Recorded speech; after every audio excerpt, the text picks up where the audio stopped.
বাবা আমার ভালো কান ফুটো করে কান্না করে না। তো বড় বাবা কত সুন্দর করে ফুটো করে দিছে। ধরতে ধরতে হাসিয়ে দিল। দেখছো বড় বাবা দিদি ভাইরও ফুটো করে দিছে, তোমারও দেখছো। তোমাকে দেখে ও মা, আমি জানি না যে আমি বেদে বেনি বললাম না মাকে। সেই তো বেদে করে দিলাম না। ও একটু কমই কান্না করে, ব্যথা টাথা পাইলে। ও কতটা করে আঙুল কাটছে সেদিন, দুইবার রক্ত বের হচ্ছে গল গল করে, তাও কাউকে বলেনি। ঠিক আছে না? আরে একটুখানি কাটছে তাই ওর মাথা নষ্ট।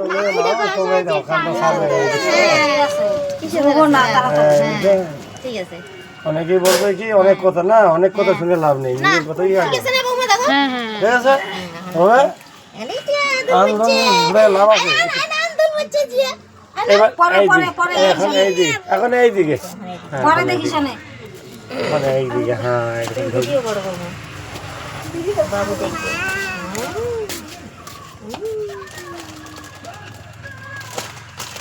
একটু হাত দিচ্ছি তো এখন একটু ব্যথা হবে।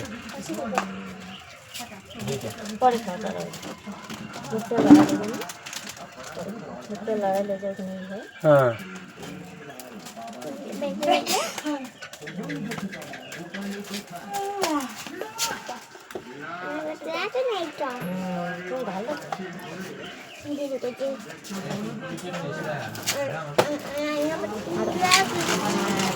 আরো একটা কিনতে হয়ে যাবে। হ্যাঁ ছাতাগুলো বাড়ি নিয়ে যাবো।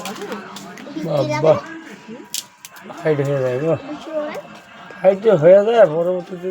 এই দেখো মিডিলটা এই পয়েন্টে ফেলাইলাম। হ্যাঁ একটা দিছি 100, এই দেখো ঠিক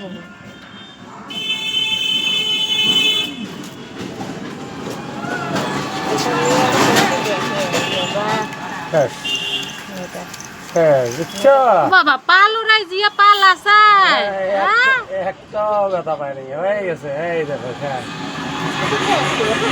তোর বাবু দেখে বলবে, তোর বাবু কয় আমার বেটি কান্না করবে।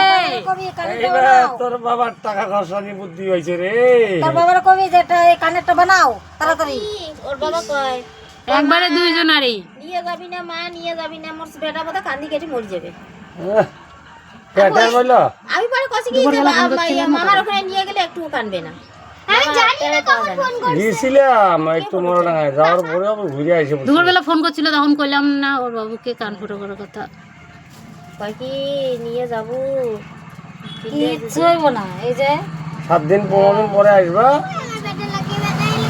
এই কানটা দেখছো, এখন কানটা ধরবা কত, যখন কানটা নদীতে ছাড়বে না, তেল দিবা আর একটু ঘুরাইবা।